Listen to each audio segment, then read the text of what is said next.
On a cold, rainy night on a Liverpool quayside, in the years before the Great War,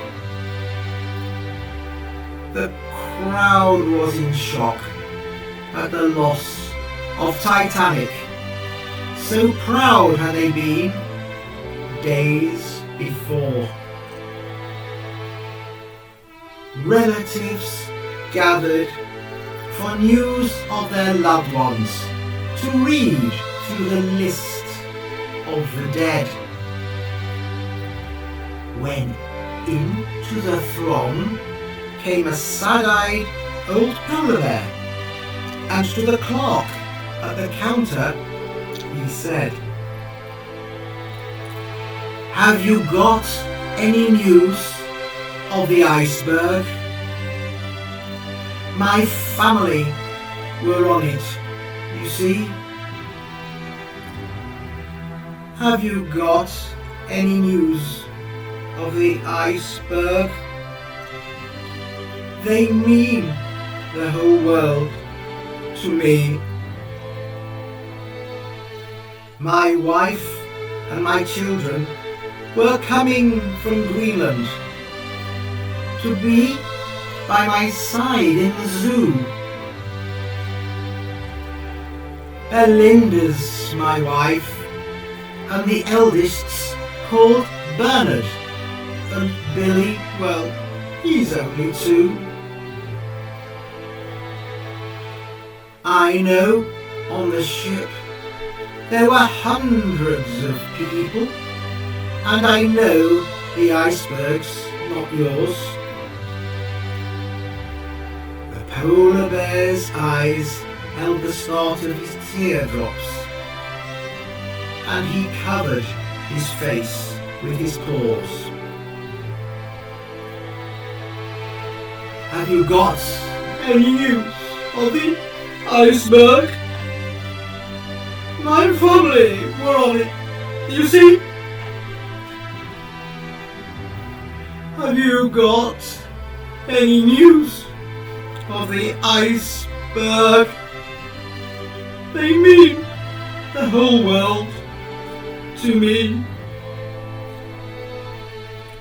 It's been over a year since I last saw my children. I left home to build my career. I have worked very hard. I'm a star in the circus. It's all been for nothing, I fear.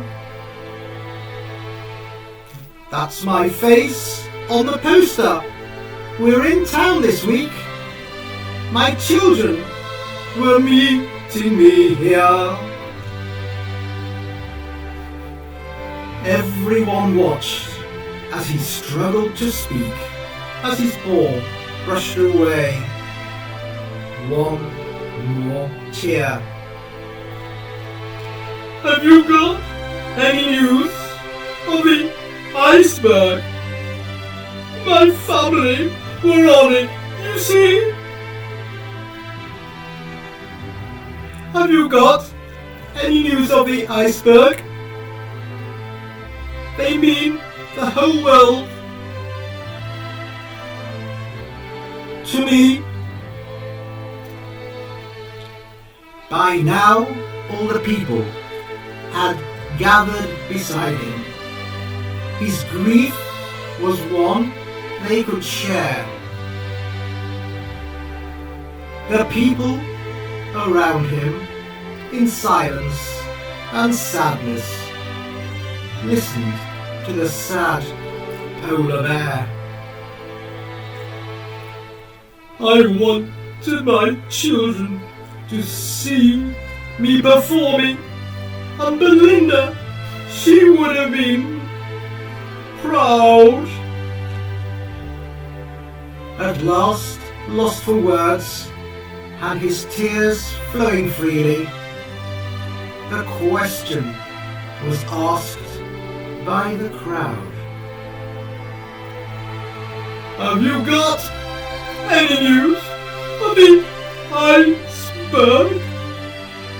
My family were on it, you see. Have you got any news of the iceberg? They mean the whole world to me.